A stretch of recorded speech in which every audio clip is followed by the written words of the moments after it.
Hi, I'm Josh, and this is JP Designs.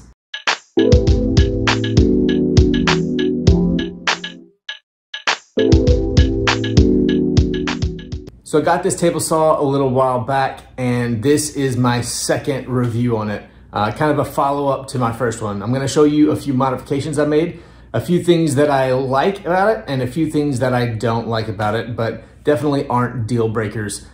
This is still a fantastic upgrade, a great saw, and I'm still really loving it. But let's get into it. One of the things that I got asked a lot about are these steel wings. Is it worth the extra cost savings to have these steel plate wings versus the cast iron wings? And in my opinion, yes. I know it might flex a little bit, but overall it's pretty sturdy. I'm not gonna be putting a ton of weight on there, so I really don't think that there's gonna be much of an issue.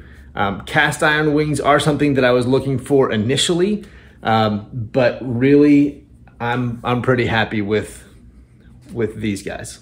You can see there's a little deflection here in the middle, but really not on the ends. So for my purposes, plenty sturdy. This might sound kind of dumb and trivial, but this on-off switch is awesome. I love how easy it is to turn it off.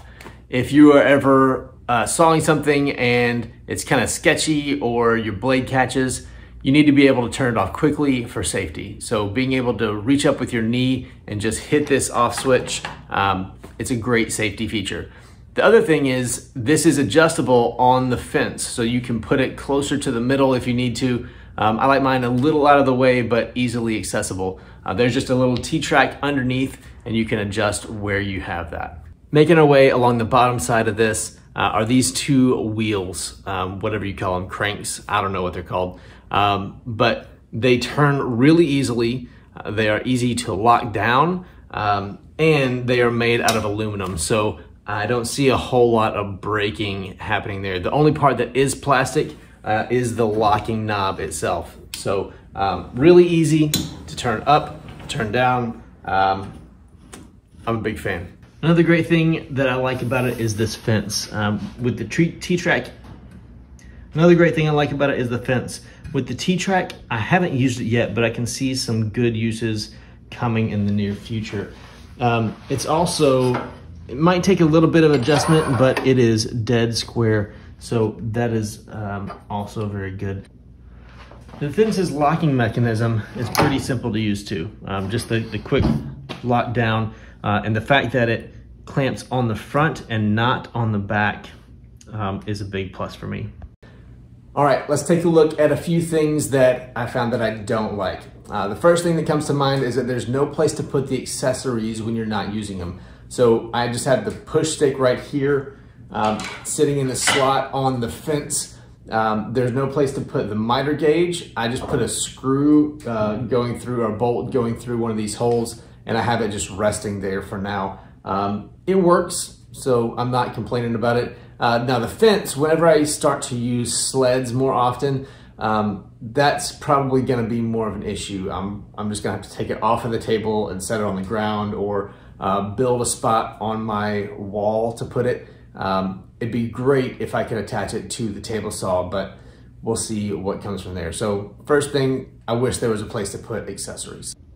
Another thing are these wheels. Now, having wheels built onto the table saw is a great idea. But the fact that there are 3 of them can make it kind of awkward. This one handles 2 legs, and then each of these handle just 1. I typically have to go in a certain order of releasing this one first. Oh, that's loud. And coming over here, releasing the 2. But see, right there, you can see it was really wobbly. Because it has this 1 leg up, and then 3. And once you get all of those 3 wheels disconnected and down on the ground, it's really solid. It doesn't want to move. So that's really good, but it can be a little iffy when you're moving it around and setting up the wheels. Sturdiness and stability was one thing that I was concerned whenever I bought this saw. But most of what I've found is that this thing is pretty sturdy. This extruded aluminum fence rail the cast iron top, the steel rails, they're all pretty sturdy. The one weak spot that I've found is this corner back here. And let me show you what I mean. When I come over here and I press down here, there is a lot of movement and deflection. Now, it doesn't happen over here on the rail side, but this back corner, that is a good 1/8 inch to 1/4 of an inch, maybe even 1/2 an inch of movement with a fair amount of pressure. So if that's something that you are concerned about, that might be something to look at there. Some of you might be asking, Josh, why do you have this random piece of wood just attached to your table saw? That is a work in progress. It's gonna be a router table that I have yet to really work on that much. You can check out my other video. Part 1 is out now. Part 2 will be coming out hopefully fairly soon. So make sure that you subscribe and hit that notification bell so next time I post a video, you don't miss it. Now, somebody asked me about plastic parts on this saw and how reliable it is. There are really only a few parts that I found plastic at all.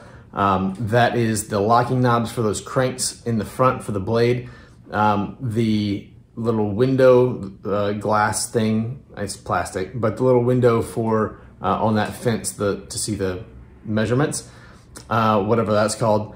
And then the bottom of this cabinet has a funnel for dust collection that is made out of plastic too.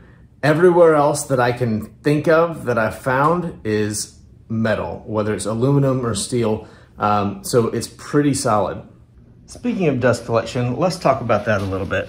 Down here, you have this funnel, and this is just a 90-degree angle that I have from an old dryer vent. But this funnel, as part of the cabinet, goes down into this 4-inch port. Now you can see it's a little bit hard to get to, so I'll need that 90-degree angle. The thing that makes this hard to really talk about and to review is that I don't have a dust collector. Now, the thing about this saw that somebody asked me about is how good is the dust collection? I wish I could have a better answer for you, but right now the only dust collection I have is this shop vac. It's got what, like 150 CFM, so it doesn't move a whole lot of air. A dust collector is going to be my next purchase. It'll probably be the cheaper Harbor Freight one just because it needs to be mobile, but I think 600 CFM will be plenty for this table saw.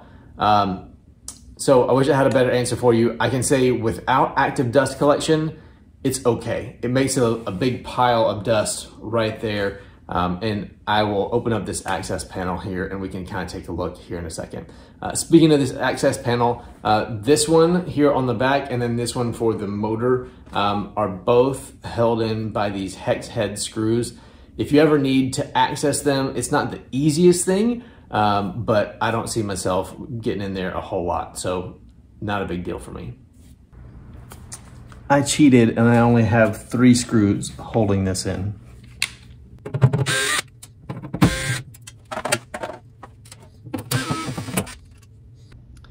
All right, as you can see, without dust collection, it can get pretty messy in here. Something I'm gonna have to go ahead and clean up with my shop vac. It does get kind of all over the motor, and hopefully that's not a big deal, but once I get it cleaned up, it should be okay. And then once I get my dust collector, hopefully this will kind of clear up a little bit.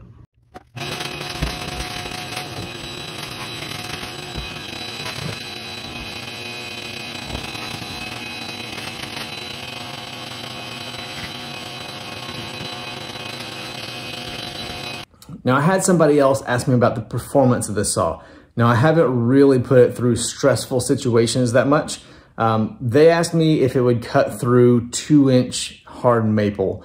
I don't have any hard maple. So what I do have are some scraps of ipe, which is a very hard wood. So we're gonna give it a shot, and I'm just gonna cut through 2 3/4-inch boards, so 1.5 inches at the same time, and we'll see how it does.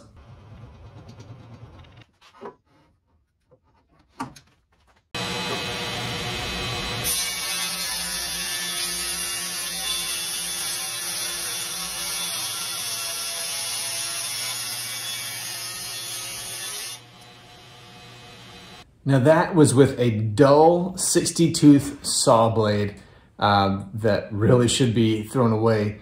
Going through 1.5 inches of ipe and without hardly any burning. I didn't feel it bogged down.